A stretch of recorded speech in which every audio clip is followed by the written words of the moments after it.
you go ahead and come forward and present your bill? But wait for the internet to come alive. It's alive.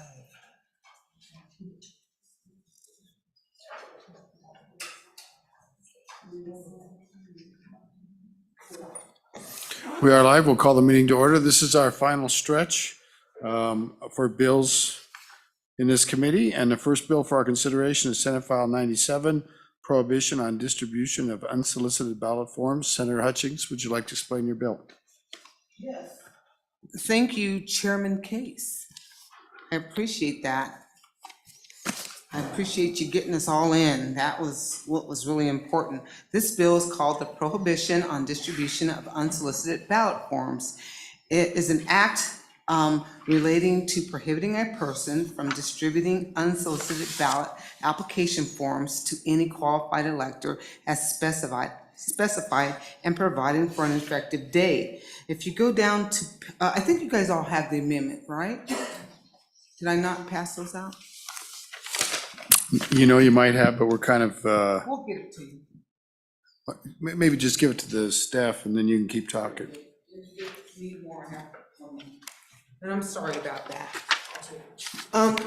Just 1 second, because I need it. When we were preparing the bill, we did leave out a sentence, and I feel really bad about not catching that. But the Chairman Case was kind enough to say if we get it to committee, we can go through that. And if you look at the amendment, sir, on page 1, on line 14, we need to change of to or. And then on page 2, line 1, Thank you. that's where we, after the word form, we add which claims to be an official election document. So with that, Mr. Chair, no person except a county clerk, the Secretary of State, or their designee shall distribute an absentee ballot request form by mail, email, or any other means after any other means, thank you, excuse me, after form which claims to be an official election document via email or any other means to any qualified elector unless that qualified elector specifically solicit the ballot form. If we look at 229104 in our statutes, it clearly sets out how you can apply for the ballot. You can get help from people, so that there was a concern that some people said, hey, if my brother wants to help me do it, my aunt, I'm helping my mom. That's all laid out in 229104. This just prevents what we saw happening during the last major election where a candidate sent out a mailer that looked like a request form, and several people thought it was something that they could fill out and send to the clerk, and once the clerk got it, they just literally threw them away because they keep track of the forms that they fill out, sir. And that's the bill in its entirety with the amendment. Okay, any questions for Senator Hutchings? Senator Hutchings, I'm Sir? trying to refresh my memory, Yes. but the language in your amendment that you just proposed, Yes, sir. I believe that's close to the same language that was this committee as a standing committee amendment proposed for your bill last year. I think maybe the author of that amendment was Senator Scott, if I recall right. Am I close to correct? It could have been, I can't remember the exact details, but by the time it got through the other chamber and I said, it looks good, we'll take it. I didn't notice that was pulled out. So once we got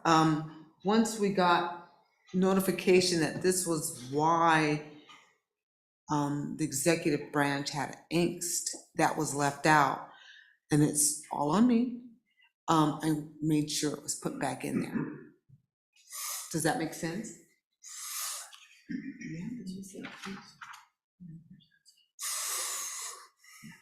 Well, that's what they want in there. That's what they want. So it makes more sense than you know. I do recall that very vividly, that we amended your bill last year to put in language similar to that. And that was taken away. And that is why the executive vetoed the bill. So, any questions for Senator Hutchings? Ms. And Langford? Yes. excuse me, Chairman Case, I did not want that out of the bill. Thank you. Pardon? I did not want that out of the bill. I just didn't pay attention. Anybody else? Any questions for Senator Hutchings? Ms. Langford, did you want to address the committee?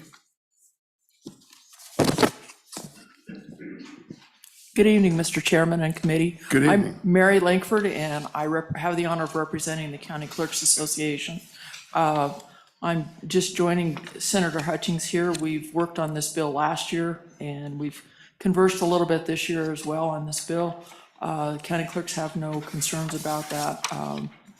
We were involved last year, and we're fine. So, Ms. Langford, is the amendment important to the clerks?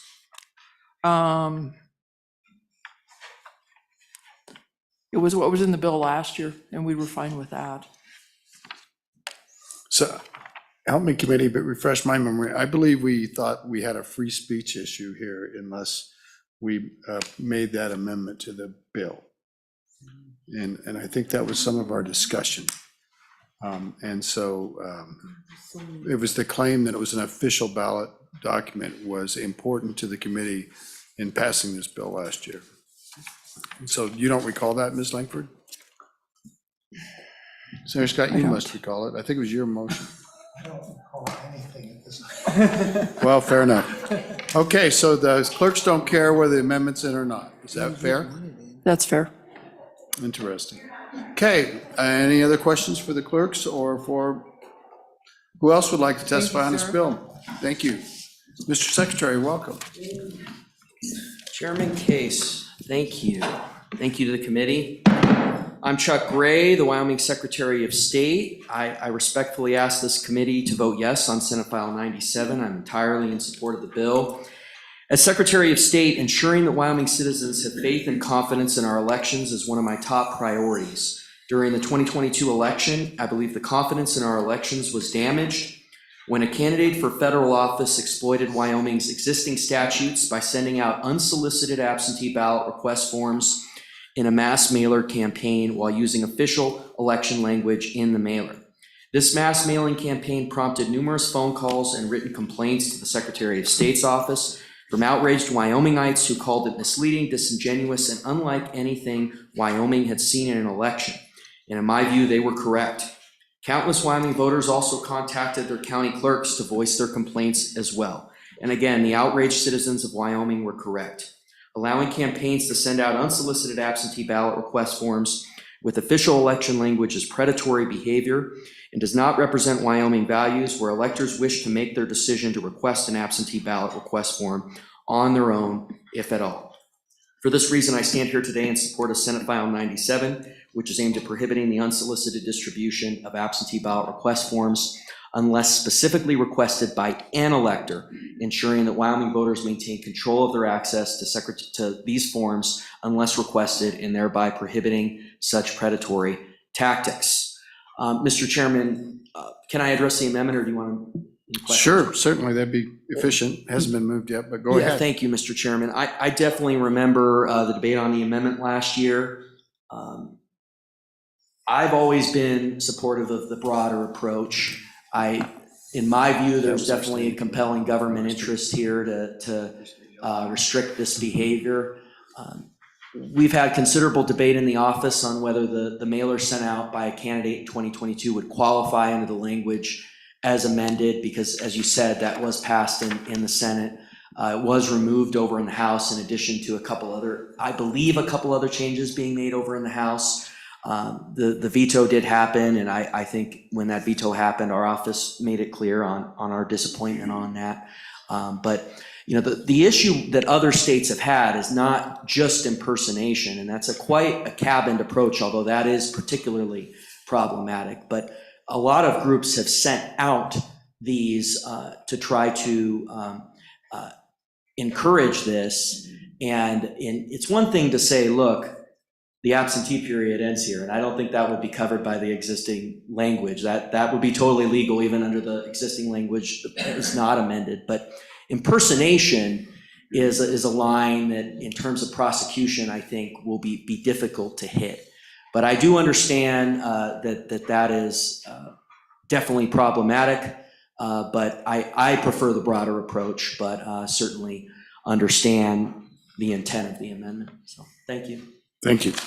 So you would accept the amendment if that's what it takes. Is Well, that fair? you know,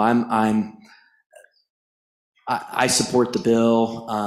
I certainly leave it to the committee to decide whether they want to amend it, but I think we need to get a handle on this issue. But it does cabin it a lot, Mr. Chairman. I do think it cabins it a lot, and I wish we had been able to talk to the governor before that veto, because I think some of the practices we've seen in other states, it would have been important to communicate that. Okay, thank you, sir. Thank you. Questions for the secretary? Any questions for the secretary? Thank you, Mr. Secretary. Oh, Senator Barlow. Thank you, Mr. Chairman. Mr. Secretary, so you made the comment, or I think I understood the comment, that there was quite a bit of discussion whether that mailer in a previous election actually would have qualified under this.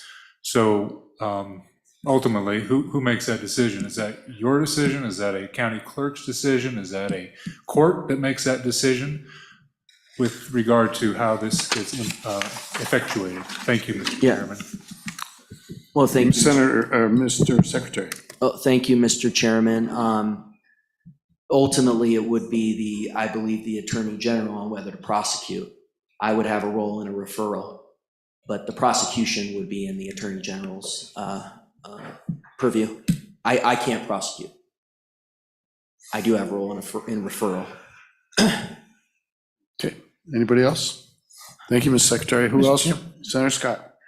Mr. Chairman, on the proposed amendment, I would ask the Secretary of State if we added the language, says which claims to be, if we added the language, or is deceptively similar to an official election document, would that would be a broader standard? Would that be something you could administer, and would that be broad enough to deal with the problem that you got? Mr. Chairman, I think that's better than the existing amendment. I certainly do. I like the as-written language where the House is at, but I think that's an improvement to the original amendment and the amendment before us here. I think that gets closer to where we want to be. Thank you. Any other questions? Impersonation, sorry. Did you have something to say? I do think impersonation is a pretty difficult standard to hit. And so thank you. Thank you, Mr. Secretary. Who else would like to address the committee? Who else would like to address the committee? Do we have anything online? Okay. Committee, you've heard the testimony. What is your pleasure? Move the bill. To pass by Scott. It's interesting. I'm looking at the bill from last year, and I'm looking at the standing committee amendment from last year. And so last year, it just said the words on line 13, page 1. The bill said no person shall distribute an absentee ballot. But the standing committee last year added the words except a county clerk, the Secretary of State, and then it didn't have, our standing committee amendment didn't have the designees, but so that is basically from the standing committee from last year. And then on page 2 of last year, we inserted the language, which claims to be an official election document. So we didn't use the word official ballot. We may choose to finesse on that language about document. I want to think about that with all of you. But that's what we did last year. But people really didn't appreciate what we did. I think the governor might have appreciated what we did because that's kind of what happened, but I don't know. So I think we're going to need that to get it through the executive's office. So who would like to offer an amendment? Mr. Chairman, Senator Scott. Mr. Chairman, I would offer the amendment as proposed to us with the following addition. Would read, which claims to be or is deceptively similar to an official election document. And you choose the word document, not ballot. Yes, Mr. Chairman, I don't think we're talking about document ballots. I think we're talking about election documents. Okay? I'm getting head nodding from people in the audience. They seem to agree with that. Restate it, Senator Scott, would you mind? Okay, page 1, line 14, that correction would be included. Page 2, line 1, after form, insert which claims to be or is deceptively similar to an official election document. Okay. Discussion. Head nods? Okay, I'll call, is that, need any time, you guys? All those in favor signify by saying aye. Aye. Any opposed? That's passed. Anything else on the bill? Anything else on the bill? Question. Call the roll, please, on the bill.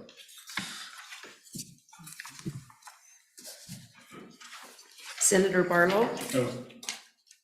Senator Boner? Aye. Senator Lambden? Excused. Senator Scott? Aye. Mr. Chairman, Aye, with the amendment. we have 3 ayes, 1 no, and 1 excused. So Senator Hutchings, good luck with this in the House and across the way. I think you better try to hold our amendment this time. Chairman Case, I will not let that happen again. And I thank you, gentlemen, for everything. Thank you. We appreciate you. Ms. Secretary, have a good evening. Thank you very much. I've got to go to revenue and defend the bill. Senator Boner, would you take us through, it's Senator Rothfuss's bill and Guru's bill. And I wish to note, I'm a licensed contractor. I took the WAM test. And so I want to declare conflicts on this bill as well, but Senator Boner will be fine. I'm running to revenue and I'll be right back. Okay. Senator Office, welcome corporations. Thank you, Mr. Feel Chairman. free to proceed with Senate File 114. And Mr. Chairman, Senator Guru is going to be walking through the bill, and he's got some Okay. amendments to hand out. He's primarily responsible for this good little bill, so, All right, whoever wants to take it, go ahead. yeah.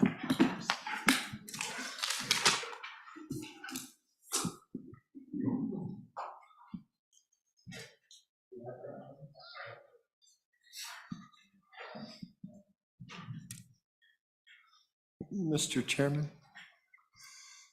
Hi, thank you, Mr. Chairman. I had the staff upstairs draft some potential standing committee amendments for you, but I don't think they sent them down. I thought they sent them down. Can we check upstairs with Mr. Fuller? Thank you. Mr. Chairman, if I might, while we wait for that, I'll just walk you through Senate File 114. This is a contractor license reciprocal recognition requirements. And basically, it's just the goal here is to, this kind of comes from some talks we had at Regulatory Reform Task Force over the summer, and also some talks with the folks on the first floor, the chief executive, to try to, as best we can, to streamline and to provide opportunities for contractors who are licensed in one area of the state to be able to work in other areas of the state, to try to make that a little bit easier for them. Some communities have robust licensing requirements, other communities don't, and so we were just trying to see what we could do to get this moved along, to try to streamline costs and help with either housing or other contractor needs. So this is an act relating to city, county, and state local powers.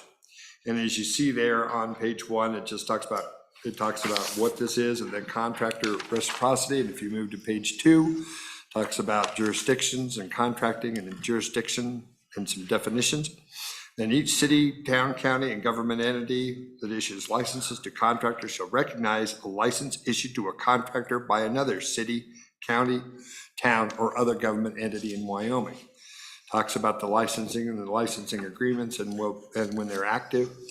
And also to have a contractor seeking a license and recognized by accepting jurisdiction shall not be required to complete any other testing or to pay a fee in accepting jurisdiction or for recognition of that license. And I know that's an issue that you're going to hear about, and we are willing, and I know you are too, and as one of the bringers of the bill, more than willing to accept input in that area. License applications required for recognition, and then talk about accepting jurisdiction. Then on to page 4, nothing in this subsection shall be construed to requiring an accepting jurisdiction to grant privileges for a contractor or prohibiting accepting jurisdiction from requiring a contractor to complete application requirements, and nothing in this subsection shall be constructed to prohibit any county or license issuers or contractors from entering into agreements and recognitions of licensing and an effective date. So that's the bill, fairly simple, and I'd be glad to answer any questions. And here comes a couple of amendments for your perusal. All right. Kind of address some of these issues that have come up. Well, good timing, I have to say. So any questions on that initial presentation? Okay, so I have one on the, it looks like, well, several locations, but accepting jurisdiction includes other government entity. I think I understand, county, city, or town. What's another government entity? Could you give us an example of what that may be?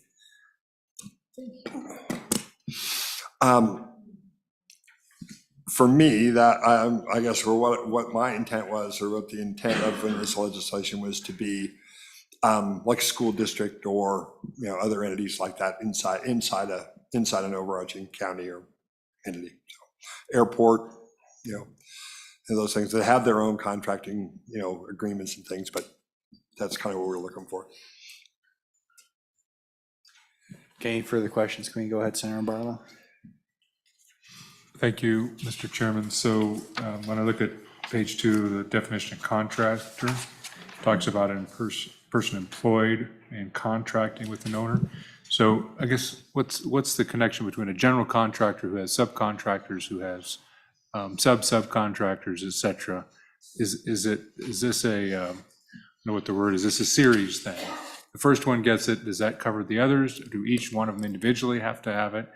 Just for my own clarity, because some owners are the general contractor. They do that role.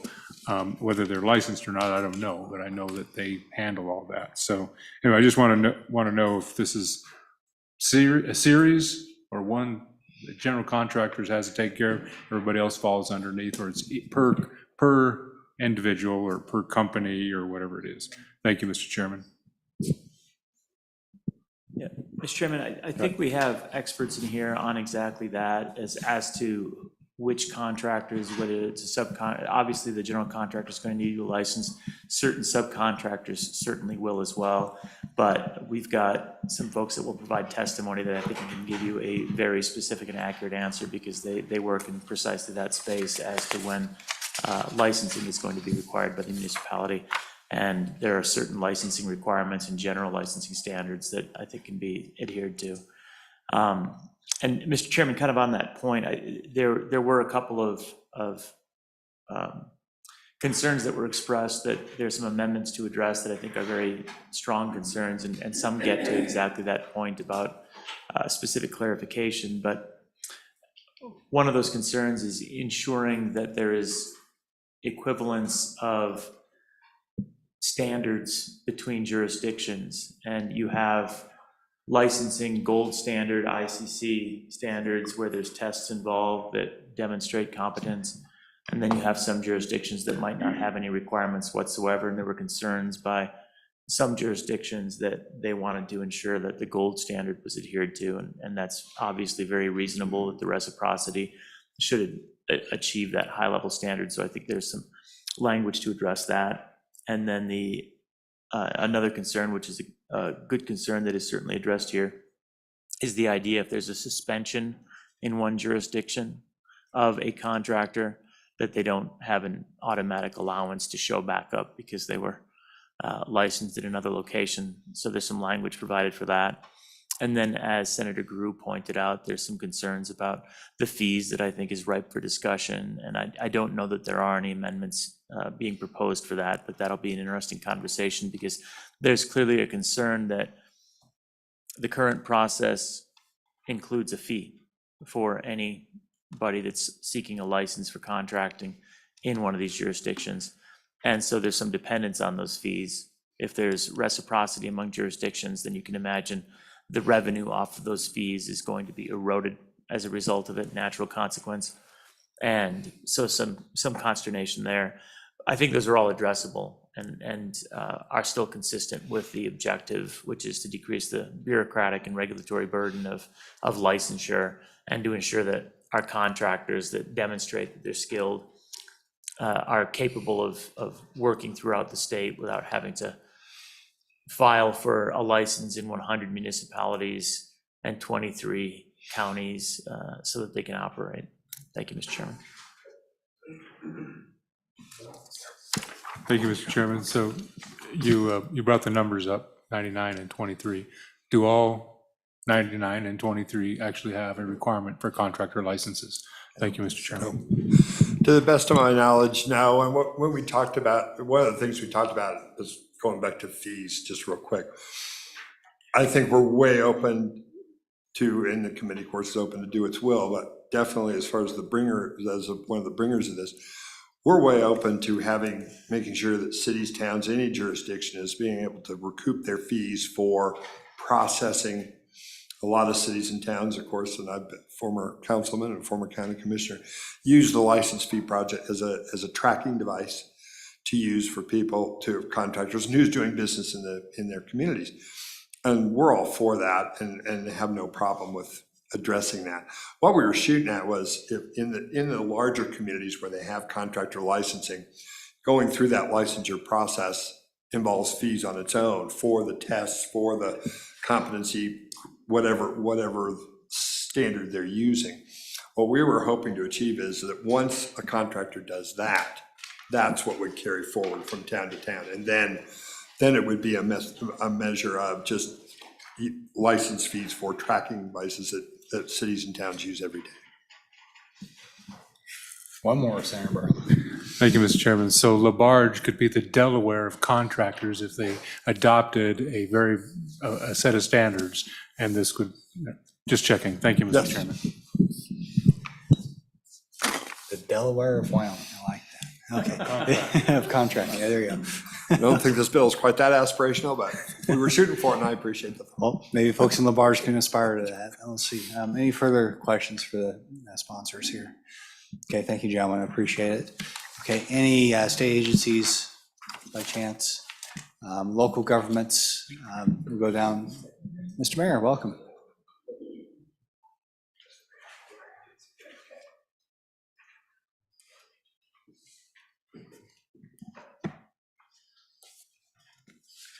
Good afternoon, Mr. Chairman, members of the committee. I'm Mayor Patrick Collins from the city of Cheyenne. I just wanted to start off by saying I like the concept of this bill, a reciprocal license. I think that makes sense.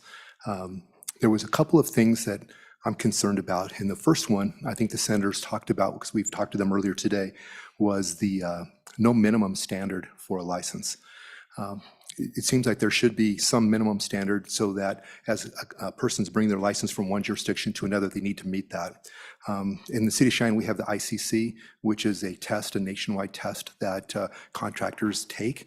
And if they've had that and they have the years of experience, we give reciprocity no matter where they come from. So to me, that makes sense. But in many Wyoming communities, they don't have a minimum test. And I don't have a problem with them not having a test, but to give reciprocity to come back to us, especially we're building, an assisted living building or something like that. I think there should be a minimum. And then the second thing that I'm concerned about is the fees. Our renewal fees are $25, $50 are not a lot. But in the city of Cheyenne, we collect about $300,000 annually from our contractors, and that's what helps fund the customer service that we provide for the contractors and the building community in general. So I would ask for those two changes. I think the simple amendment would be on page 2. the II, just it says, or pay any fee to the accepting jurisdiction recognizing the license. I think that line hurts our community, but I also think it would hurt smaller communities where they're having to provide a level of service and not have any funds to do that. Mr. Mayor, could you restate that maybe a little bit slower? Yes, sir. Page 2. I'm sorry, I just printed this off the internet. It didn't have the line numbers, but it's section B. Okay. And then 2, the second line and the beginning of the third line, that we should not be required to complete any testing or pay any fees. If there's a minimum standard that's there, we agree that there shouldn't, if you've met that minimum standard, you shouldn't have to take any additional testing. And but we would like to be able to have a renewal fee. It helps us keep track of our contractors, and it does help pay for the customer service. I think the building community expects us to be able to provide them. That would be for us about 3 full-time employees that it pays for in our building department. Okay, Mr. Mayor, do you think that may partially defeat the purpose of the bill of making, a little bit easier to move from jurisdiction to jurisdiction, or? You know what, Mr. Chairman, I think I understand that argument, but the reality is. Mr. Chairman, excuse me, it's really hard for us to hear. Okay, so make sure we speak into our microphones. Go ahead. I think I understand your argument. You have reciprocity, so you've already met the license to be able to do that job. But when they come to our community, they expect a level of service. They expect us to do the inspections. They expect us to do the plan reviews. They expect us to be available for them to be able to make their job easy. And a fee that they pay us, which is a nominal fee, but it helps provide the funding for that, I think is important to municipalities in the state of Wyoming. Again, the renewal of those fees are small, $25 or $50. It's not a large dollar amount, but cumulatively it adds up, and it helps us provide the level of the staffing we need to be able to provide the level of service they're looking for. And then I think without a minimum standard, what really concerns me is, people shopping for the best, least expensive place to get a license where they don't have to have any certifications and then be coming to a city like ours and try to build some projects. Some of our projects are a little more complicated, data centers and stuff. I just want to make sure people are qualified from a public safety position. Thank you. Okay, any questions for the mayor? Thanks, sir. Nice to see you guys. Any public comment? Oh, come on down. Yeah, and there's more than one seat, so feel free to come on down. It's okay. Good morning, Mr. Chairman, good afternoon, good evening, Mr. Chairman. It's been a long day. My name is Kelly Little. I'm representing the Associated General Contractors of Wyoming. Similar to the previous speaker, our members are generally supportive of this concept, specifically to bolster the free enterprise of business in Wyoming. However, we also have some concerns related to equivalent competency and like the standard, the minimum standard of competency required to do this kind of work in the state of Wyoming. I think to answer a question that Senator Barlow posed about general contractors versus specialty contractors, there's roughly a dozen different contractor classifications in Wyoming. That would be a general contractor A, B, and C, and then myriad of specialty contractors. There is language in the bill that protects, like, a specialty contractor couldn't come to a different municipality and be a general contractor. There is language in the bill that prevents that. As far as our concern about that minimum level of competency, we did propose, and you'll see on your proposed amendments there for your perusal, the amendment that starts on line 9 on that sheet, page 4, line 15 amendment, basically just inserting language that says on page 4 of the bill, line 15, after jurisdiction, inserting the words "or seeks to perform work that is not at an equivalent level of required competency in the accepting jurisdiction." Now, Mayor Collins made a good point about a possible test, the ICC test, and I think a test, like a means test like that would be a good idea. With this language, I was just trying to generalize that they have to show competency. But otherwise, we're generally supportive of this concept, and like the bill, but like we said, may need a few changes to make it more palatable. And with that, I'll stand for questions. Okay, any questions? Senator Barlow. Thank you, Mr. Chairman. So thank you for the suggested amendment, but, we're just looking at it now, so. Sure, yes. But when I, Madam Mr. Chairman, or Mr. Chairman, when I look at page 4, lines 5 through 8, that seems to accomplish all of that, meaning if you don't have to accept them, it doesn't meet your standards. It seems like that's what that says, but maybe I'm not reading it correctly. It's not a similar standard. Anyway, you don't have to accommodate it, because this is, shall not be construed to require, i.e. if they don't meet your standards, you're not required to issue or allow them that reciprocity. Is that not how it should be read? Thank you, Mr. Chairman. Mr. Chairman, Senator Barlow, lines 5 through 8 on page 4, I think it speaks specifically to a similar type or class of license. And I know that in different jurisdictions, different municipalities, a Class A general contractor license can be issued without specific requirements that would be required in another jurisdiction. So we're talking differences between small towns, big towns. And so I think that's saying that even if you have a Class A license, they can accept that, but it doesn't speak to the minimum level of competency that's required. Okay, any further questions? Okay, thank you, ma'am. Thank you, Appreciate Mr. it. Chairman. Welcome, sir. Please introduce yourself and proceed with your testimony. Mr. Chairman, members of the committee, thank you for letting me speak. My name is Anthony Pomerleau. I currently am serving as the chief building official for the city of Cheyenne. I also serve our contractor licensing board and manage that function for our department and for the city. In the audience, I have a number of members. One member that's on our committee, also have our fire code official who is directly involved in our fire licensing through the board. I am a licensed contractor, have been a licensed contractor in the state or in the city of Cheyenne since early 2000. I've been a regulator since 2008, where I started with the county. So I've seen both sides of the coin, so to speak, on this as a building official, as an inspector, as a part of a licensing board, but also as a contractor. I would echo all of the comments that Mayor Collins has made about concerns for skill sets for an individual that's presenting themselves for licensure, and what vetting, if I were to use that term, has happened in another jurisdiction. We obviously, for the city of Cheyenne, have been, through ordinance, created our board. We've created our rules to establish the minimum criteria within our jurisdiction.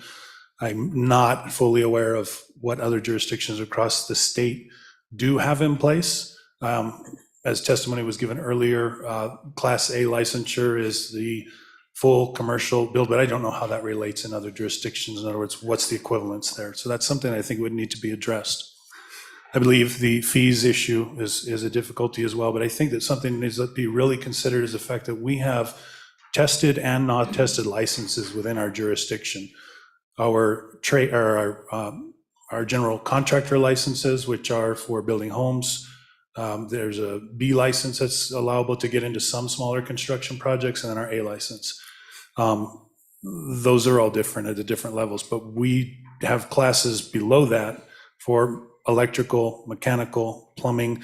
And again, I don't know what the equivalent of those licensures are in other jurisdictions, but they are all tested as well. Every one of the license types that I talked about are required to be tested by the ICC, and then appropriate fees paid for that. So I just think that the bill, while reciprocity is a good idea for the state of Wyoming, I 100% support that. I don't believe the bill takes into account all that jurisdictions are faced with day in and day out when they're trying to work through the licensee and the competency issue for our contractors. Thank you. I'd stand for questions. Thank you. Any questions for Mr. Parmela? Okay, go ahead, Senator. Thank you. Thank you for your testimony. So are there standards? I've heard that the ICC several times, ICC. So are there actually established national standards for the different testing of the different competencies that we could somehow reference, say, national standards, contractors, national standards, maybe not by name, i.e. ICC or whatever it is, but is there something we can do to get to your point if we need a baseline? We need a baseline for this, for reciprocity to be meaningful. Thank you, Mr. Chairman. Mr. Chairman, through you to Senator Barlow. Yes, sir, there are. The ICC does have individual testing criteria that are updated every 2 code cycles. So you can test on the current code cycle or the previous code cycle that the International Code Council has published. And there is a different test for each trade that comes out. So to answer the question about standard testing for each trade, yes, sir, there is.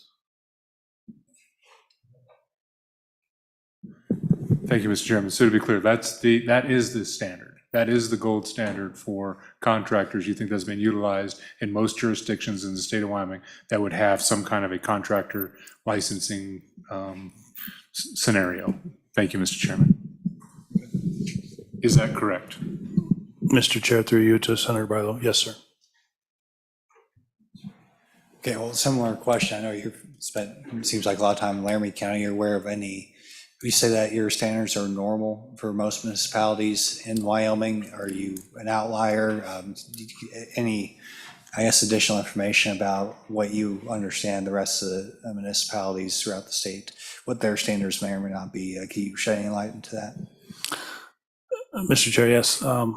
I'm a member of the Wyoming Conference of Building Officials. I'm the vice president for that group. I know that our president has been trying to get online to testify as well, but we get together twice annually and just have conferences. We gain our ICC credits to our CEUs through that, as well as a number of other venues that we participate in. I can tell you that from discussion with the group, and that group has changed many times over the years I've been involved with WCBO, it does not seem that each jurisdiction has the same requirements. I believe in Riverton, they do require contractors to register, but I don't know that there is actual requirements for testing. I'm not pointing Riverton out as the example. I'm simply stating that there is a jurisdiction that is different from what I know as the city of Cheyenne. But I don't know that there is actually information out there that I could give to the committee regarding the consistency between jurisdictions other than that. Okay, any further questions? Okay, you can go. Okay. Mr. Chair, my name's Bob Mason. Currently work for the Cheyenne Fire Rescue Department. I'm the city fire marshal.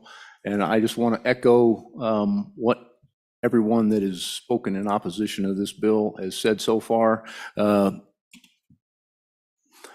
biggest hang up I have with this is not that I'm not in support of a standardized license across the state, but currently there's been no standards offered. I've heard it mentioned that's been one of the amendments. They're offering some standards that would be statewide for acceptance. Currently, they haven't been offered. And as the fire marshal, I've been working in this, doing inspections for the city of Cheyenne. All the systems that we inspect are life safety systems, fire sprinklers, fire alarms, and all the related licenses that go along with those systems. Very highly regulated training to get qualified to install these systems. And however, as the first speaker said, the standards across the state vary from no requirements to some of the larger jurisdictions like Cheyenne that have a robust licensing system, and that's for a purpose. We don't take our licensing lightly. Matter of fact, the fire department, we have a committee put together with the contractor licensing board that we're reviewing and redoing our fire licenses currently. So, because we do think it's very important. Actually, they're actually going to be somewhat less stringent than they have been in the past, because we think it does rule out a lot of smaller contractors, and we're going to offer more licenses to contractors that currently there's no way to offer them a license to do business in Cheyenne.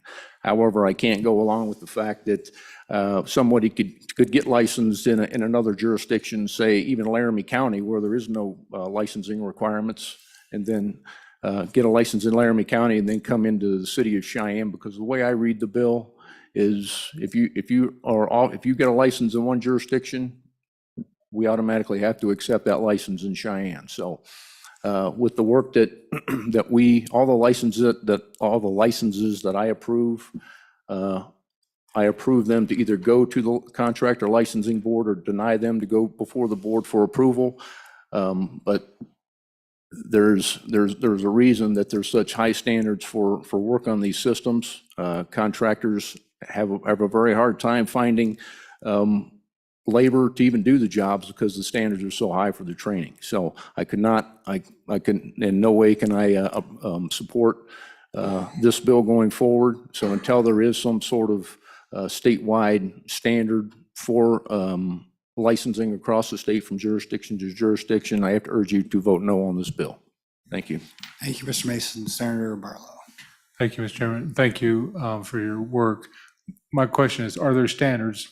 Are they same as ICC, or do you actually have fire safety standards? Well, there are separate organizations. Through the chairman, Mr. Chairman, through the chairman, real quickly, but just to, what are those standards, and are they different than what we've heard about before? Thank you. Well, there ahead, are, Mr. Mason. Mr. Chair, say again, Mr. Yeah, Chair? so the way we do these meetings, usually just to make sure we're having a little bit more formal conversations that, Yeah, I will recognize direct you my and what? I will direct my response to you if that's what Okay. you were getting at. So, and we don't interrupt each other either, okay? So please proceed. Yeah, Mr. Chair, just to get to your question, there are some additional licensing agencies for fire licenses. NICET is one of the agencies as far as fire licenses goes. Manufacturer certifications for fire alarms is also acceptable. Those are actually considered higher than NICET certifications.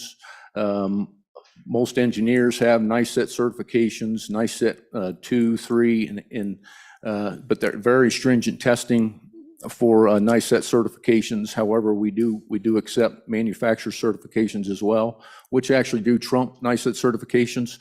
There are some other third-party organizations that offer certifications that we accept as well, but we kind of review those on a case-by-case basis, and we are actually building some of those into our current process of redoing our fire licensing at this time. So, Okay, any further questions? Thank you, sir. thank you. Please introduce yourself for the Yes, record. Mr. Chairman, my name is Tammy Johnson with Wyoming AFL-CIO. I just wanted to let you know, the First Amendment on this sheet, on page 3, after line 23, is one that we support. Our members wanted to be sure that, the contractors that have been identified as sort of bad contractors can not game the system a little bit. So I'm happy to answer any questions about that. All right, thank you, ma'am. Any Thank questions, you. committee? Yeah, appreciate it. You're next, sir. Mr. Chairman, committee members, Brian Casey. I am a current Class C contractor here in the city of Cheyenne. I also sit on the Contractor Licensing Board, which is a volunteer board appointed by the city council. I like the fact of reciprocity on the contractor licensing. I currently hold 5 licenses in 5 different jurisdictions. I don't have a problem paying the fees in them jurisdictions because it does take staff to handle that paperwork. And it's important to keep that staff there to make sure that we're creating a safe environment for our public, for your constituents. And so what I look at with this bill is just getting down to making sure that there is some standard. The International Code Council, or the ICC books that we test through, I originally took my test with the Wyoming Association of Municipalities, which tested out of the ICC books. Currently, the tests in this jurisdiction go through Pearson View. They're the proctor at the community college, and they all test through the ICC code books. So everything that we do, ICC pretty much is the code standard. There is some other things that we're looking at with the licensing board with some current people that have come through that we've seen, that we're accepting some other standards, but it doesn't cover the spectrum that ICC does. ICC covers everything from general contractors down to the tradesmen, electricians, plumbers, myself, mechanical, HVAC. And it's very stringent testing. It's not an easy test, even though it is an open book test. So it's important that we set a standard with this bill that makes sure that we're not letting some nefarious type folks slip through the cracks. Because there's some folks out there that do some things in the construction trades that is very scary. And I could show you pictures that would boggle your mind.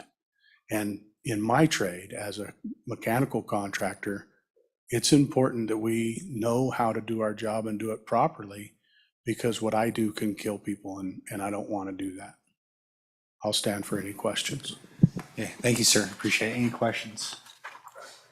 Go ahead. So thank you, Mr. Chairman. So you have 5 different licenses, 5 different apparently licensing entities, whether it's county or city or et cetera.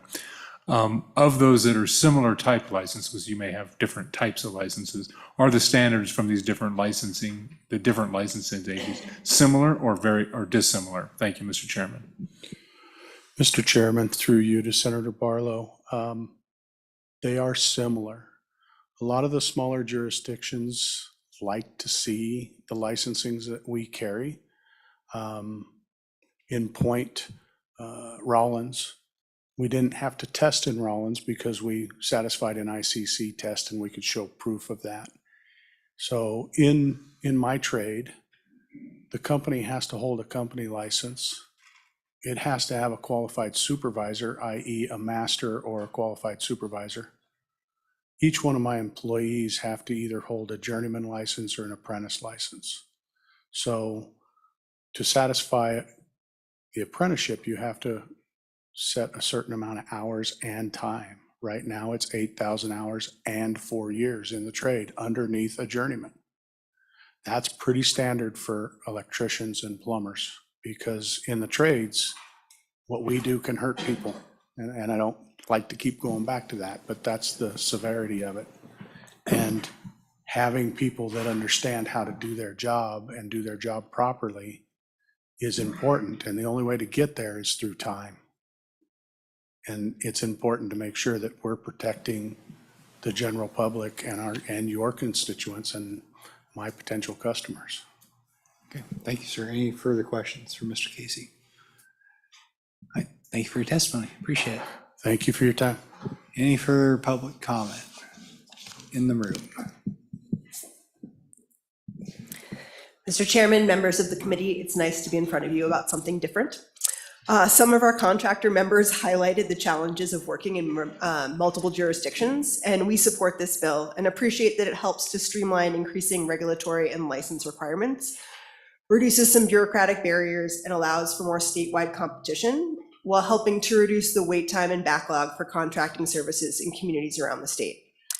There are a number of federal grant programs that could benefit Wyoming's residents and workforce if we had more contractors available. One example is the home energy rebate programs, which could bring over $70 million in support to Wyoming residences and businesses with upgrades that lower utility bills and increase efficiency.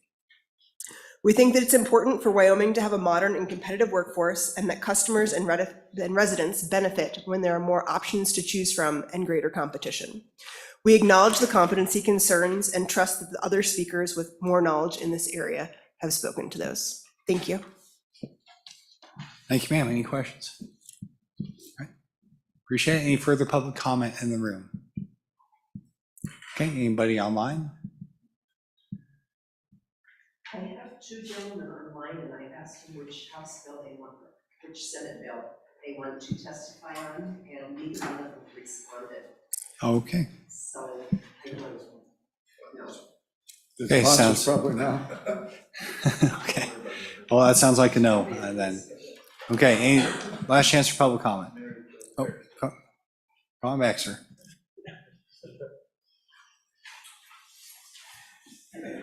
Mr. Chairman, Brian Casey again. So there was one more thing I wanted to say that leads in support of this. Right now, currently, the state of Wyoming has a system in place that handles electrical licenses only. So electricians are a statewide license. And that's something that if we pushed this forward, that if we could get some governance like the statewide license for the electricians, I think would be very helpful. But we still would have a local jurisdiction that would have to administer. an issue and still would require some of the stuff that we knew at a local level. So that's all I had to add. Thank you. Thanks, sir.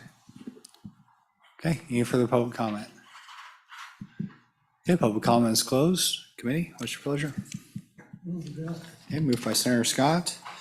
Looks like we have some written amendments here. Senator Scott. Move the amendment that has Senator Gru's name on it. Okay, any discussion on the amendment that Senator Gru distributed? Okay, seeing none. All those in favor say aye. Aye. Mr. Chairman, Opposed, yeah. since I'm a conflict on the bill, I feel like I should be a conflict on these amendments. Okay, thank you. Okay, so all opposed say aye, or all in favor say aye. Aye. Okay, all opposed say no. Looks like that passed. So back on the bill, we also had a suggestion on page 3, line 11, to remove or pay any fees. So this would be a prohibition against paying fees. And actually, so Senator Gru, I don't know if you have a position on this. I'd love to hear your thoughts. You are the, or either of you two, as sponsors of the bill. It's a big push by the Democratic Party. The rest of us will be here shortly.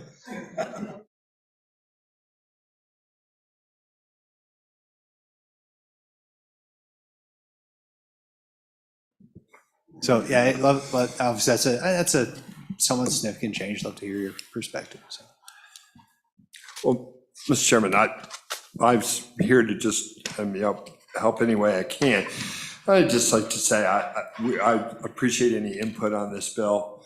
I also understand if you all feel that it's something that'd be better for an interim topic. I understand. I'd like to see it move forward and just make a couple. Just your specific question about the fee language. I'm ready to. I stand with you on and ready to hear your thoughts. So.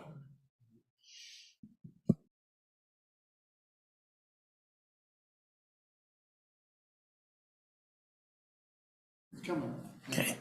Mr. Chairman, suppose we put in after fees, pay any fees in excess of $25, so they could charge up to $25. Would that be a useful amendment, compromise to deal with the fee issue? Go ahead. Thanks. Mr. Chairman, Senator Scott, I honestly don't know. I mean, at that point, is the $25 really even worth them charging? I would explore with the folks that are reliant on these fees.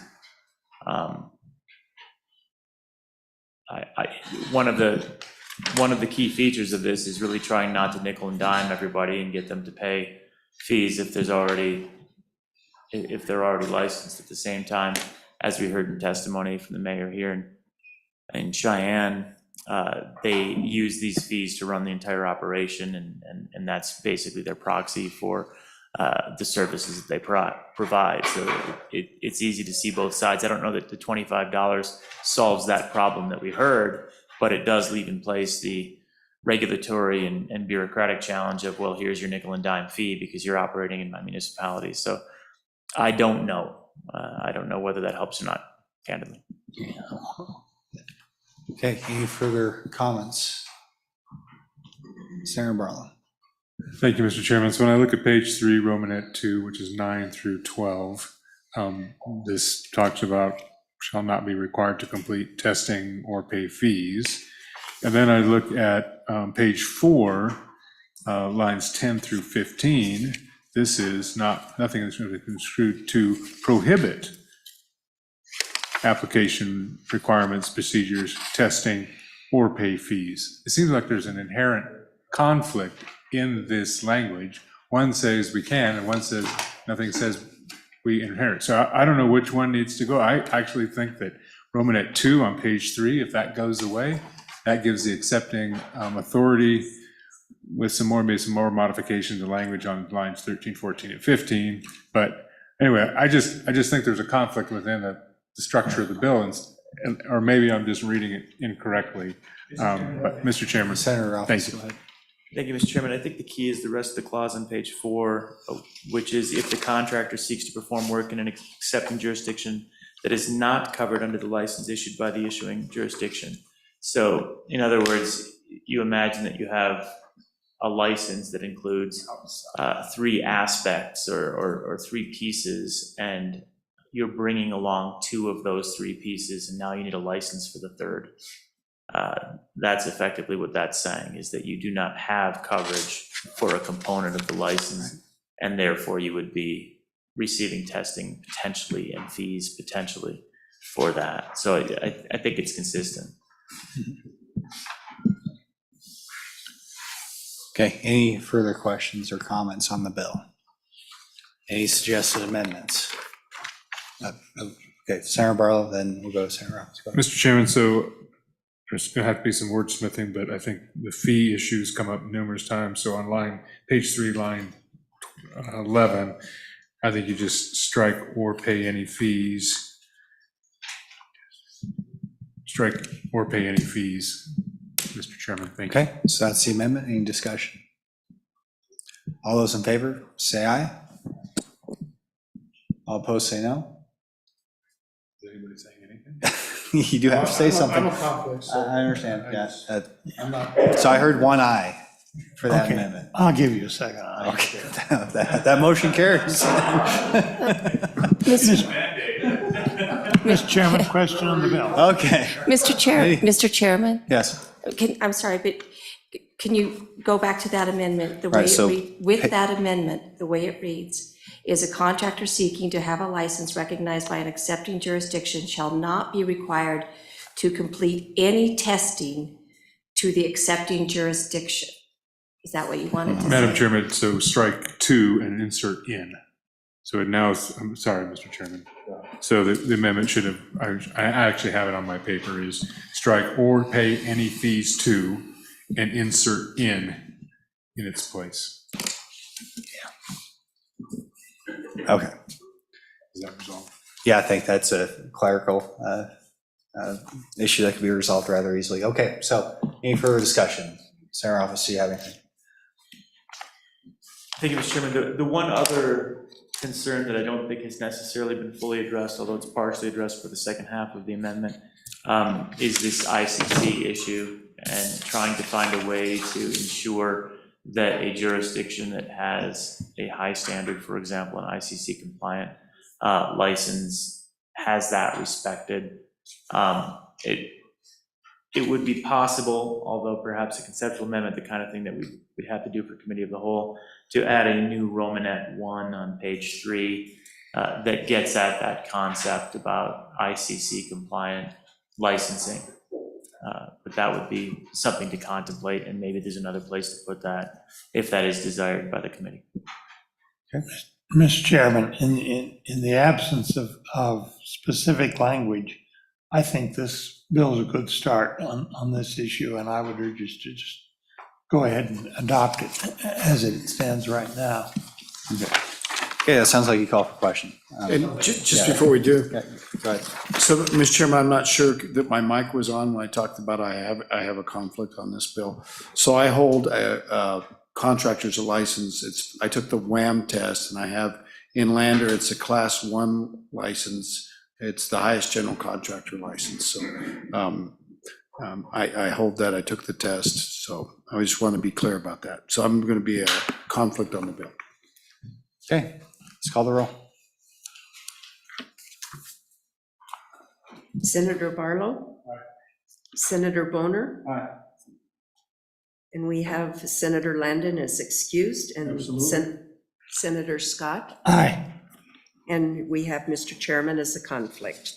We have 3 ayes, 1 excused, and 1 conflict. Thank you very much, Senator Bono. Thank you, everybody. Boy. The entire Democratic Party in the Senate was on this bill. Quit rubbing it in. I'm sorry, boy, that was. All right, the next bill for our consideration is your bill, Senator Bouchard, do you want to help us with it? It's Senate File Number 120, Driver's License Unauthorized Alien Restrictions. The floor is yours, sir. We'd appreciate the shortest possible presentation you could give. Thank you, Mr. Chairman and members. This is a real simple bill, so I'll just go to page 2 so we can just look at the guts of it real quick. If we go to page 2, line 12, as used in this section, unauthorized alien means a person who is not lawfully admitted in the United States for permanent residence or who is not authorized to be employed in the United States. So that's the target here on this, is to prohibit anyone who doesn't meet that qualification. And then the way that we're doing that is by, of course, conforming language all on the page 3, page 4, and even page 5. The way that this is really going to be done is because the driver's license is marked differently. It is a privilege card, not a, so for instance, if you take Colorado, they passed a law that they allowed privilege driver's licenses, and so they don't have real ID markings, so they're not the driver's license that we all have. So they don't conform to a standard license. So those non-conforming licenses will not be acceptable under this statute if it passes. So, Senator Bouchard, let me just try to read it back to you. So these persons are exempted, and it starts in the bottom of page 2. The following persons are exempt from the licensing requirement under this act. And you've got all these Romanettes, and each one is now it seems like a double negative. It says, like under Romanet I, and the state driver's license is not invalid under WS 317143. And then that's the same reference made under each of the Romanet I's. Got that right? Yeah, Mr. Chairman, this is already existing law. The only thing we're doing is adding. Yeah, and you're adding that clause.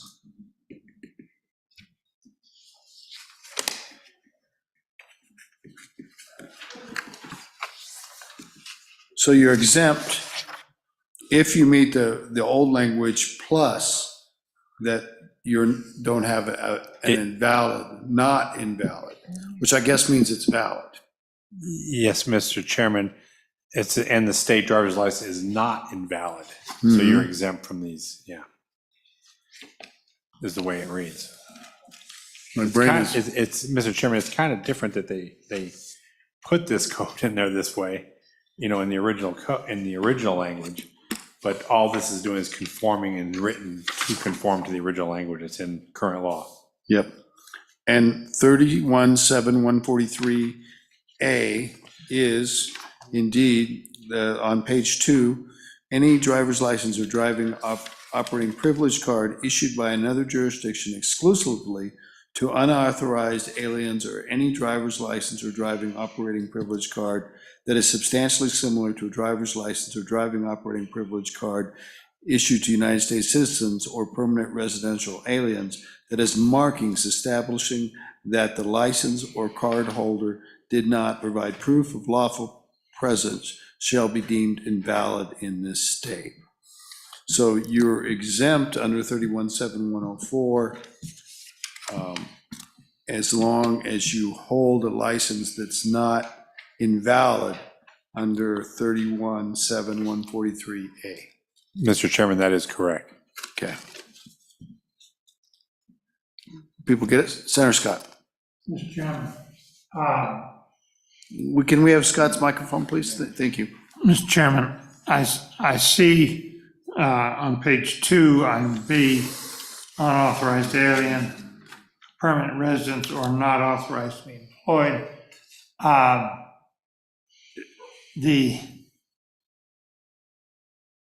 Does that cover the person who's here as a student or on some kind of a tourist visa or something like that, so that we're not cutting those people off? Senator Bouchard. Mr. Chairman, Senator Scott, I'm not sure how that is handled in the federal code. because the non-resident aliens have a whole different set of standards. But what we're doing here is we're making sure that anyone that isn't, someone who can't work here and didn't provide proof that they're supposed to be here can't have a driver's license. So that's in a nutshell, that's it. So a non-resident alien that comes in and has a valid paperwork that says he's supposed to be here. I mean, because I don't know if you know, like even in gun code, non-resident aliens can't have even possession of firearms. So they can have driver's licenses, I'm sure, because they would have to have a form of ID. This is specific to people who aren't supposed to be here, can't prove it, and they don't have the ability to work in this country. Further questions, Senator Barlow? Thank you, Mr. Chairman. I think this, to that point, and Senator Scott's point, what if we just struck for permanent residents? That means temporary residence, presence, and for any unlawful purpose, not just stay here forever, but what about to stay here for a student visa or stay here for a tourist visa or whatever? If they were legal, great. If they go beyond their legal extended stay, then they're no longer here legally, permanent or otherwise. And So Senator Barlow, I'm just asking if, sorry, Mr. Chairman. You're referring to line 14 on page 2? Yes, sir, I am. And my question is, if we just struck for permanent residents, would that answer my question I had and maybe Senator Scott's question? Thank you. So, Senator Bouchard, I think the idea of temporary versus permanent is hanging up some people on the committee here. So I think that Senator Barlow is offering to say, does it matter whether they're permanent or temporary, just as long as they're authorized to be here? Back to you, sir. Thank you, Mr. Chairman. What could we just, I mean, just for the sake of argument right now, could we just, I mean, do you want to do permanent resident or just permanent? What's the strike? I think admitted in the United States, and if I follow Senator Barlow, strike for permanent residents. And let's see if that works. Who is not lawfully admitted to the United States or who is not authorized to be employed in the United States. Do I have that right, Senator Barlow? Mr. Chairman, and actually, as I look at it further, I would strike everything after the United States, because I think that takes care of everything. If you have a work visa, you're authorized to be here. If you do not have a work visa, whether it's temporary or permanent, you're not authorized to be here. Thank you, Mr. Chairman. Senator Scott. And if we do what? Let's have Senator Scott's microphone. Got to be quick. He moves fast. If we do what Senator Barlow is suggesting, then that takes care of a problem. If somebody is here on a temporary student visa or tourist visa, they're all fine because they're lawfully admitted here. Senator Bouchard, your thoughts? Yeah, Mr. Chairman, I would agree with that. I mean, it's a short and sweet statement, and it gets to the point really quick. Okay, thank you. Any other questions for Senator Bouchard? Let's see if anybody else wishes to testify on this bill. Do we have anybody from the Department of Transportation? They look like they're tired after a long day and serving the great state of Wyoming. Welcome. Let's hear what you have to say.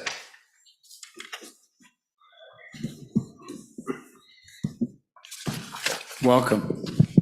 Thank you, Mr. Chairman, members of the committee. Taylor Rossetti, Support Services Administrator. I have with me today Misty Zimmerman, the Program Manager for Driver Services. I do think you guys touched on the initial area that we were kind of looking at in regards to that definition. I think Senator Scott and Senator Barlow both did point out that there are some other circumstances where people are lawfully admitted to the United States under a temporary status. And in that case, we typically, and other states do typically, issue a credential just for the length of time that they're admitted into the United States. So in Wyoming, a driver's license is a 5-year credential. But if somebody comes here and presents a document saying they're only allowed to be here for 2 years, we'll issue them a 2-year driver's license. Now, if they extend their stay, they can come back in and extend their stay, but it expires upon the expiration of them being lawfully admitted to Wyoming. I think the other thing that we look at as we were looking through this bill This isn't regulating how we're licensing in Wyoming. This is regulating how other states are licensing. So this is basically saying that if this person were to come in lawfully through the state of any state other than Wyoming and be issued this credential, this is regulating how we would treat them here. In practice, I think the difficulty with that is until that person offends or breaks a law, you wouldn't even be aware that this occurred. But we have seen a bill similar to this out of a jurisdiction out of the Southeast. I think the amendments, as you guys have discussed, it actually gets both things accomplished.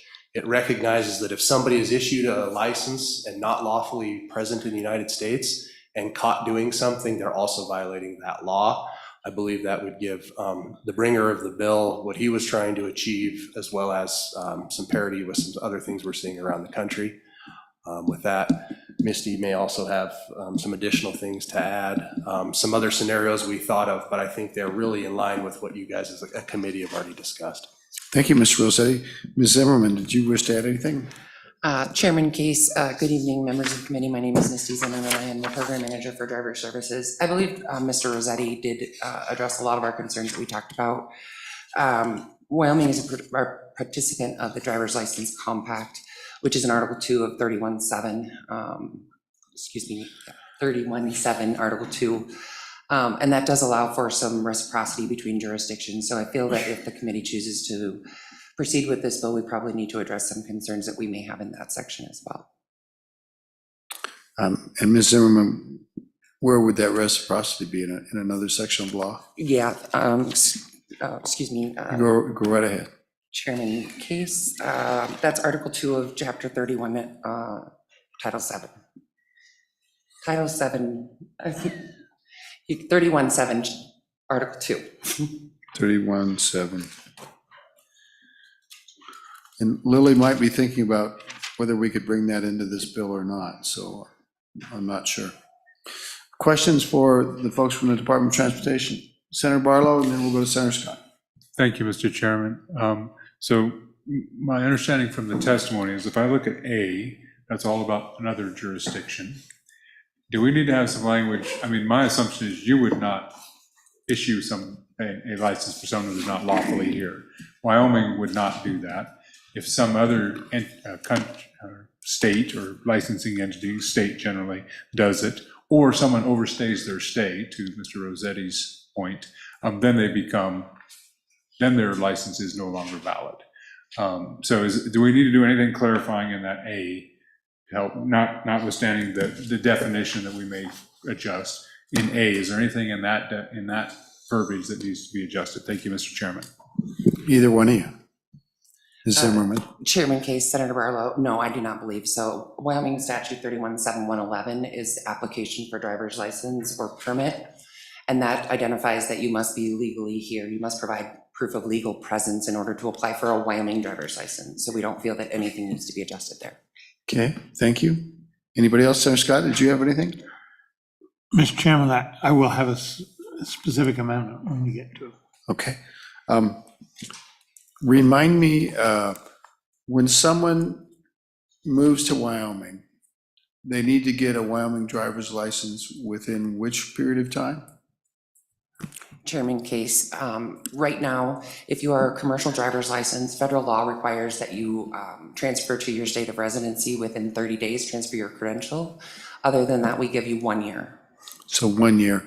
So conceivably, a person could have a license issued by another jurisdiction and they would have up to a year to get it transferred in Wyoming. And that's when you're saying we wouldn't know if there's a problem unless they encountered law enforcement. And so they have up to a year, if I understand that right. Either one of you. Mr. Chairman, that would be correct. Okay, thanks. And then would you go over again where you think we need to bring in the reciprocity and what we need to say about that?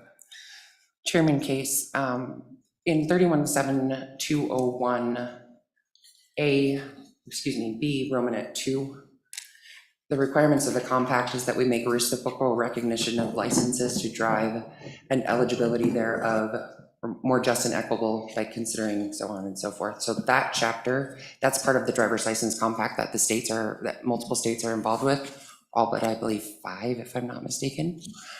And so we make that reciprocal agreement in order to allow a Wyoming driver to operate and exercise their privilege in another state, and vice versa. And that's any driver, not just commercial. That is correct, sir. And so your suggestion, if I understood you right, is we need to bring that into this bill? Did I get that right? Chairman Case, members of the committee, I wanted to specifically point out that there may be some conflict with the existing statute if this bill were to be pushed through.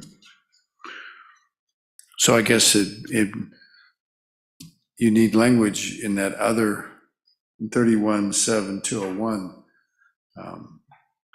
either making it conform to what we're doing in this bill or creating an exception. So it's tricky. Senator Scott, and then we'll go to, I can see the wrinkled up noses on the committee. Senator Scott. Mr. Chairman, I think if we're going to mess with that at all, we ought to say notwithstanding. Yeah. Right up here on That's the magic word. top of 2. And so we leave the compact legislation alone, but we say notwithstanding that, we aren't going to accept these. And I think that'll keep us out of trouble, Mr. Chairman. You guys have a thought about that? And we'd probably incorporate it by reference or just say something general. Sometimes we say notwithstanding any other section of law. That's like a big license. Or we can say notwithstanding 31.7.201, the Romanet 2 law. Chairman Case, Senator Scott, thinking about it here on the fly, that does seem reasonable. I mean, obviously on legal review, they might catch it, but that does seem like a reasonable way to get around this and get the bill through. It's a magic word. Senator Scott and then Senator Barlow. Mr. Chairman, what is the precise citation again? 37 what? 31. 31. 7.201, little b, Romanet 2.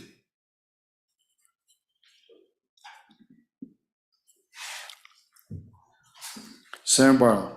Thank you, Mr. Chairman. So just to be clear for the members of the committee that don't have the Green Book in front of them, this is a compact, and generally compacts, to alter a compact, you go to the rest of the compact states. So, and actually the way I read it is, if we're already in compliance with it, the state of Wyoming is in compliance, as any compact state, we've already recognized each other. We already have that reciprocity. I don't know that notwithstanding language may not be harmful, but I don't know that it's necessary just based on what I read here. So anyway, we can continue to discuss that, but thank you, Mr. Chairman. Any other questions for the Department of Transportation? Do you mind just staying there? Because you guys, do you mind? And if I could allow Senator Bouchard to join you at the table, because he'd like to weigh in on this. Senator Bouchard. Thank you, Mr. Chairman. As I understand the compact, what it does is you have to tell the other state when you have someone break the laws in your state, and they have to tell you the same. So, and if, for instance, there are cases where someone broke the law in, for instance, South Dakota, and we will take away their Wyoming license if they don't pay the fines over there. That's what I understand the hard workings of the compact. I don't understand it to say that it has to be apples to apples, that they got to accept our license. It's more so that you have to be able to penalize if you have someone that came into your state, didn't pay the fines in the other state. Real ID is one of the key components here that we all have to have. When you get a driver's license, you have real ID. On these other driver's licenses, they don't have real ID. So I'm thinking there has to be some kind of component there that they don't have to have a license like that Citizens of Wyoming in order to have that special privilege card in Colorado. So that's maybe there needs to be more looking into that, but that's how I understand the compact with the penalties and going across state lines. Department, do you guys have any comment on that?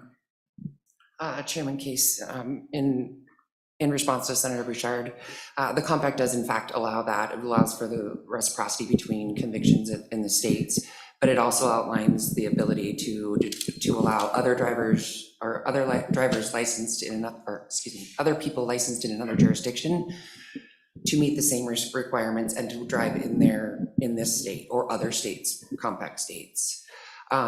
With regard to Real ID compliant, there are jurisdictions that do issue customary identification cards or driver's license, customary credentials that do meet the residency requirements, but do not meet the federal requirements for Real ID. And that does not indicate that a person is not here lawfully. It's just that they do not wish to participate in a Real ID program. Gotcha. Committee, anybody? Senator Barlow. Is testimony closed? No, it's still open. We haven't even gone to the Zoom yet, so Senator Barlow? Thank you, Mr. Chairman. So section 3 talks about rulemaking.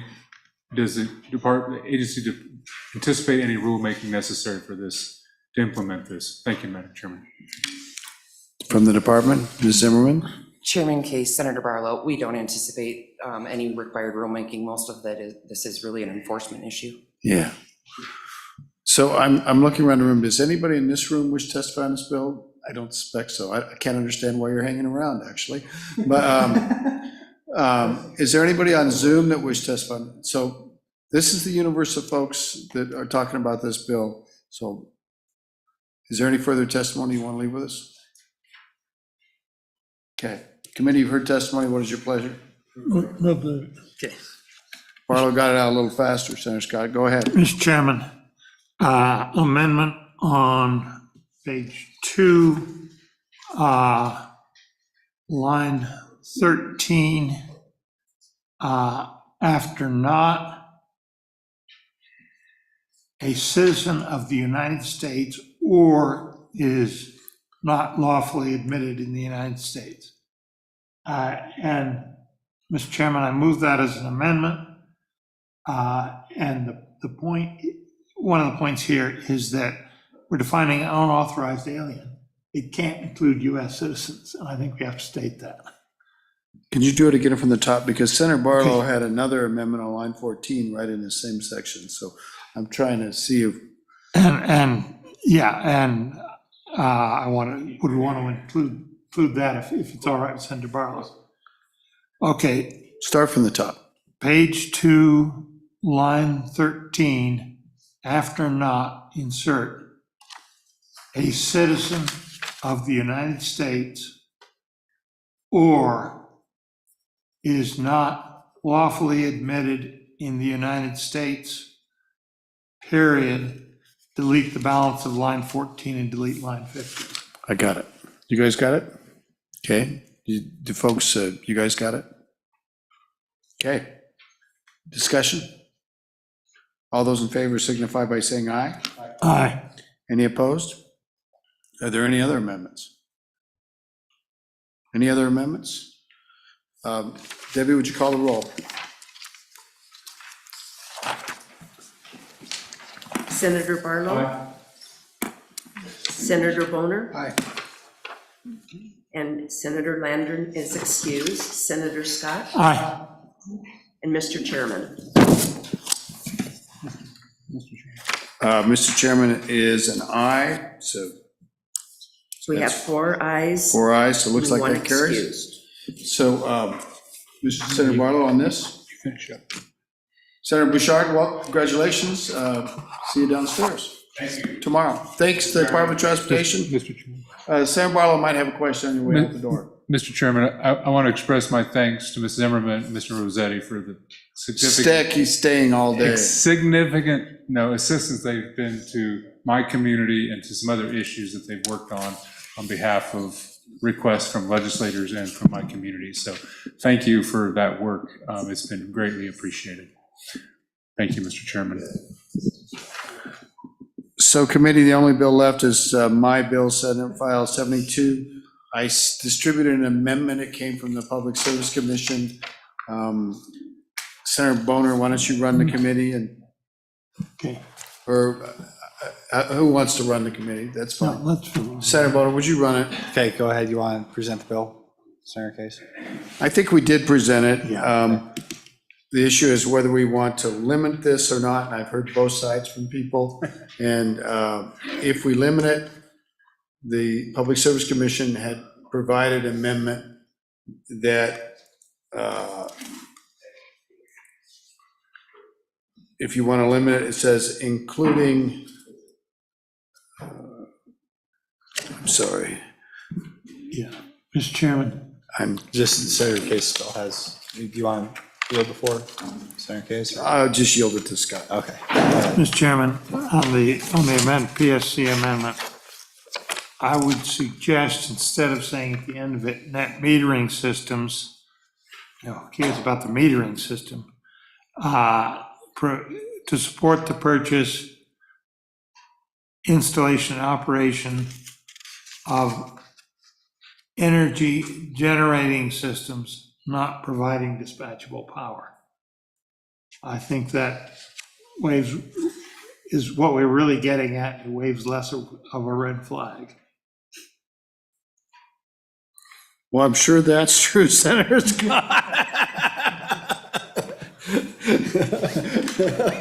Maybe the flag's already been raised.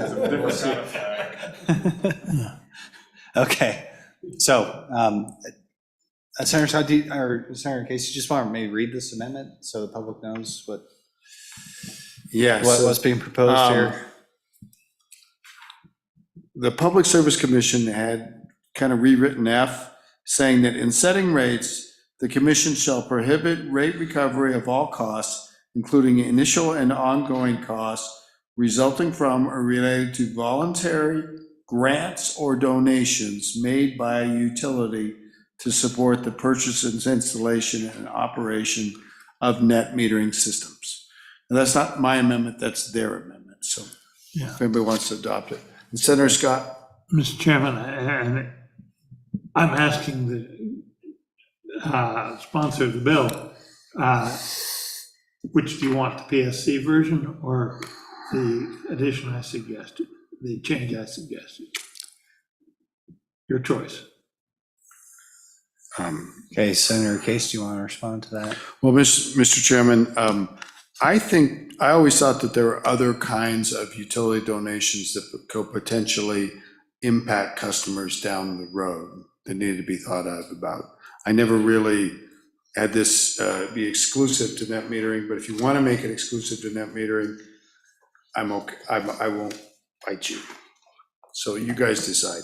I think, Senator Scott, the idea of non-dispatchable power, that's kind of too much social policy into this kind of fairly simple thing.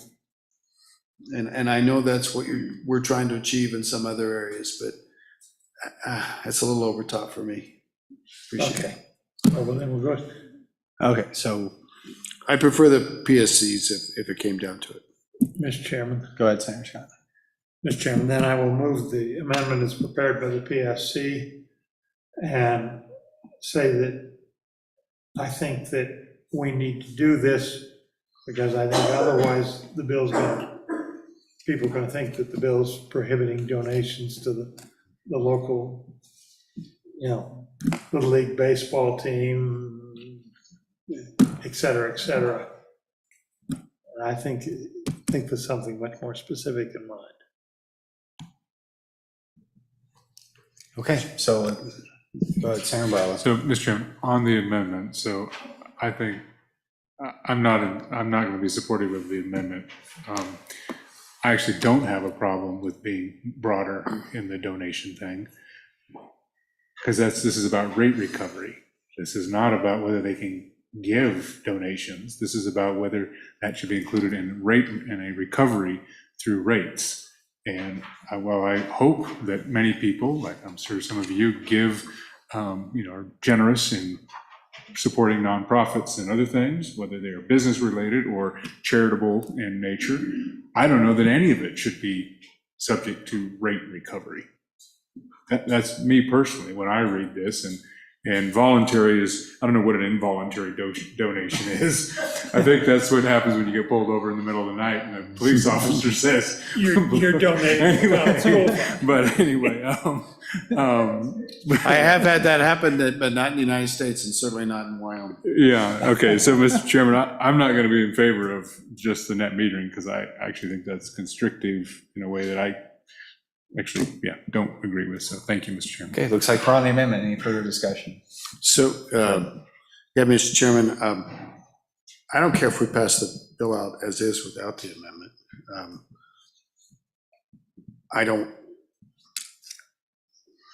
Mr. Chairman, I'm okay with that. Mr. Chairman, do you prefer the bill without the amendment? I think I do. Mr. Chairman, I withdraw again. Okay, very good. It's been withdrawn. Any further discussion? Okay, seeing none, go ahead and do a roll call. Who is actually going to be put down as moving the bill? I guess I can move the bill since I'm not chairman. There you go. Moved by Senator Case. And then you can sign, the report can be signed by Senator Bonner as acting chairman. That's okay. Okay, for the roll, Senator Barlow? Aye. Senator Bonner? Aye. Senator Landon is excused. Senator Scott? Aye. And Mr. Chairman? Aye, thank you very much. We're done with Senate files, I think. And you know what? We're not gonna have much to do the rest of this world. Mr. Kaysen. Mr. Chairman, you remember before you started this evening, I would like to offer information. Oh, please come right ahead. Yes, sorry. I will wrap it on this as much as I possibly can. Okay. This is on that Kiewit study. He has some information Yes, for sir. us. Mr. Chairman, members of the committee, once again, Rick Kaysen with Rocky Mountain Power. Roughly 12 hours ago, we were talking about Senate File 25 reclamation and decommissioning costs. And I had referenced, and others had referenced a Kiewit study with respect to, again, reclamation and decommissioning. There was a question raised by the good Senator Scott about, and hopefully I grabbed this correctly, about fly ash, and there's also some concerns about the water in that area. So during the day, I did reach out to Rocky Mountain Power and found out that and I'm going to give some technical terms here, so please bear with me. Well, first of all, the answer is yes, that the Kiewit study did include studies on fly ash as well as the water around the areas, the ponds, whatever you want to call them. And I've got the technical terms. For example, the ponds are referred to, and we heard this earlier too, coal combustion residual ponds. So that's the technical term, more commonly referred to in the world as CCR. Okay. Mr. Chairman, again, the Kiewit study did address that. This was in consideration also with another technical concern that these ponds are considered asset retirement obligations. So an obligation, again, you have to get in there, you have to do the analysis. Pacific Corp did provide all of the data needed for the Kiewit study. If you look at the studies, you will not find a separate line item for each and every unit or plant, because they're lumped in with a category that is referred to as all other asset retirement obligations. And those are within the tables of the Kiewit studies, and we shared earlier that, again, those have been filed with the Public Service Commission. As noted, we provided that, and the studies, Pacific Corp, Rocky Mountain Power, they assess their asset retirement obligations on a quarterly basis, and then it's updated every 5 years when we do the depreciation studies. So again, as I mentioned earlier, today, 2025 is the next key study. Kiewit does it or whomever, but that is the next targeted study. With respect to asset retirement obligations. These are the AROs. These are, the company is legally obligated by law to remediate when a site is decommissioned, and that's why the coal combustible residuals is classified as an asset retirement obligation. Now, I'm really getting technical here, but I'm trying to assure this committee, and maybe this will be benefit when this bill is debated on the floor, that it does take place. Within the study also identifies the formations for water and possible contamination, and for the study, again, found no issues at that point in time.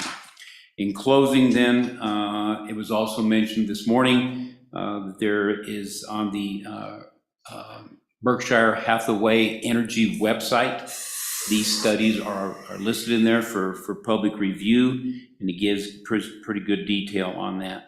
So again, overall, the study that was conducted did address the questions raised by Senator Scott and found that everything at that time is in order. We repeat the study again next year as far as what is required. Any questions? With the quarterly analyses as well.